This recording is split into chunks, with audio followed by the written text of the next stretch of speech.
What if I told you that one of the most powerful civilizations of the ancient world, whose influence spread across Asia and into the Mediterranean, is all but forgotten today? A civilization that bridged empires, transformed trade routes, and laid the foundations for some of the world's most important cities. This civilization? Sogdiana, a land that once thrived at the crossroads of East and West, a land whose vibrant culture and pivotal role in the Silk Road have been lost to time.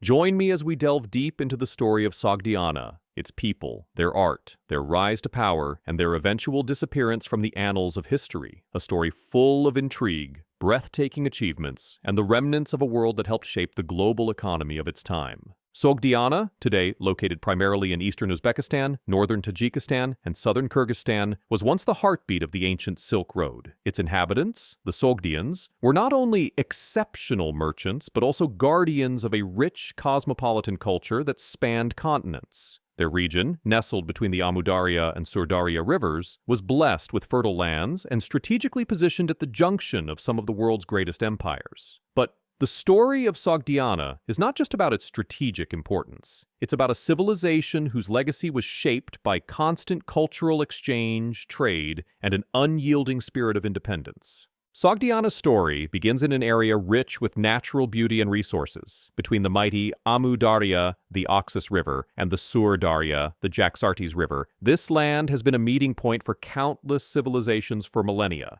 The Sogdians, an Eastern Iranian people closely related to the ancient Persians, were part of a tapestry of nomadic and settled cultures. While the land was abundant and strategically placed for trade, it was also a land of rebellion and resilience.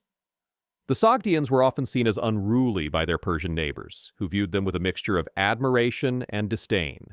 The earliest known human settlements in Sogdiana date back to the Neolithic period. Archaeological evidence from sites like Sarazm, one of the oldest known cities in Central Asia, points to a long history of human presence in this fertile land. These early settlers, possibly ancestors of the Sogdians, were part of a broader cultural context that included other Iranian-speaking peoples like those in Bactria. Fast forward to the Classical era, and Sogdiana found itself intertwined with the Great Persian Empire.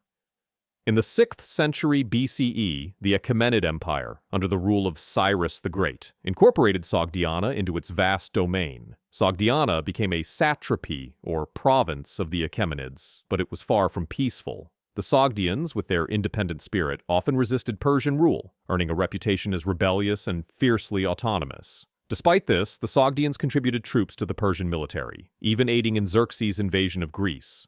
However, this uneasy peace was short-lived. In the 4th century BCE, following a series of revolts against Persian rule, Sogdiana would face one of its greatest challenges, the arrival of Alexander the Great. The encounter between Alexander and the Sogdians was nothing short of explosive. Alexander, having conquered the Persian Empire, turned his attention eastward, aiming to secure his empire's eastern frontier.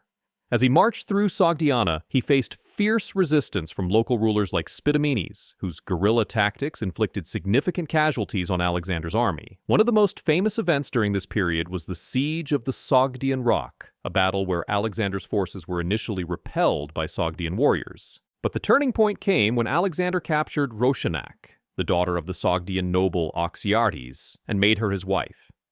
This marriage symbolized Alexander's strategy of incorporating local rulers into his empire. After his conquest, many Sogdians were allowed to maintain a degree of autonomy, with local chieftains being appointed as satraps under Macedonian rule. However, the underlying tension between the Macedonians and the Sogdians never truly dissipated. After Alexander's death in 323 BCE, his empire fragmented, and Sogdiana fell under the control of his generals. The region would eventually become part of the Seleucid Empire, with Seleucus the War, one of Alexander's successors, establishing control over the region. Yet, the Seleucid Empire's hold on Sogdiana was shaky at best. In the 250s BCE, a satrap named Diodotus I broke away from the Seleucids, establishing the Greco-Bactrian kingdom, which included Sogdiana. This marked the beginning of a new era for the region, one that would be characterized by a blend of Greek, Persian, and Central Asian cultures. By the 1st century BCE, Sogdiana had firmly positioned itself as a central player in the Silk Road trade network. The region became a hub for merchants, artisans, and scholars from across Eurasia. This was a time when Sogdian cities like Samarkand, Bukhara, and Panjakent flourished as vibrant cultural centers, blending elements from Persian, Greek, Indian, and Chinese cultures. The Sogdians were not just traders, they were the very lifeblood of the Silk Road. During this period, Sogdiana became renowned for its stunning art, which combined influences from across the ancient world. Intricate frescoes, sculptures, and pottery adorned the walls of Sogdian homes and temples, depicting scenes from both daily life and mythological traditions. The Sogdians were skilled in metalworking, textile production, and ceramics, and their goods were highly sought after along the trade routes. Religiously, Sogdiana was a melting pot. Buddhism, Zoroastrianism, Manichaeism, and local Iranian religious practices all coexisted, often blending into unique syncretic forms. Sogdian merchants played a crucial role in spreading these religions along the Silk Road. The spread of Buddhism, for example, was significantly influenced by Sogdian traders who established Buddhist monasteries along the route. One of the most fascinating aspects of Sogdian culture was their language. The Sogdian language, an Eastern Iranian language, was the lingua franca of much of Central Asia. It was used for trade, administration, and religion, and it spread far beyond Sogdiana's borders. Sogdian inscriptions have been found in places as far afield as China, India, and the Middle East, demonstrating the far-reaching influence of this once dominant civilization. Despite its cultural and economic prosperity, Sogdiana faced numerous challenges. By the 4th and 5th centuries CE, the region was increasingly subjected to invasions by nomadic groups, such as the Huns and the Hephthalites. The decline of the Kushan Empire, which had provided some stability to the region, further weakened Sogdiana's position. During this time, Sogdian city-states, while still maintaining a degree of autonomy, were often caught in the crossfire between larger empires and nomadic invaders. In the 7th century CE, the Sogdian cities fell under the control of the expanding Islamic Caliphate. The Arabs conquered the region, and with them came a new wave of cultural and religious change. The arrival of Islam marked the end of the Sogdian world as it had been known.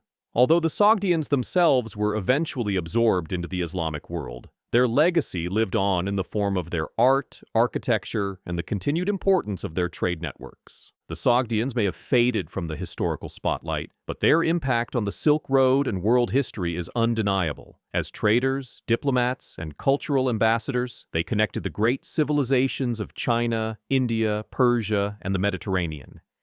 Their art, language, and religious influences spread far beyond their homeland, shaping the development of Eurasian culture for centuries to come. Today, the story of Sogdiana is often overlooked, but it is a tale of resilience, creativity, and the power of cultural exchange.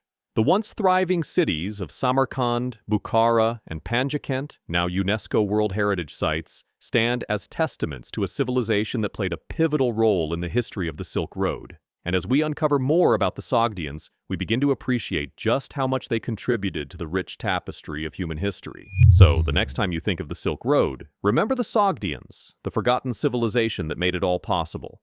If you enjoyed this deep dive into the history of Sogdiana and its incredible role in the Silk Road, make sure to like, subscribe, and share the video. And if you want to learn more about the ancient civilizations that shaped our world, don't forget to hit the notification bell.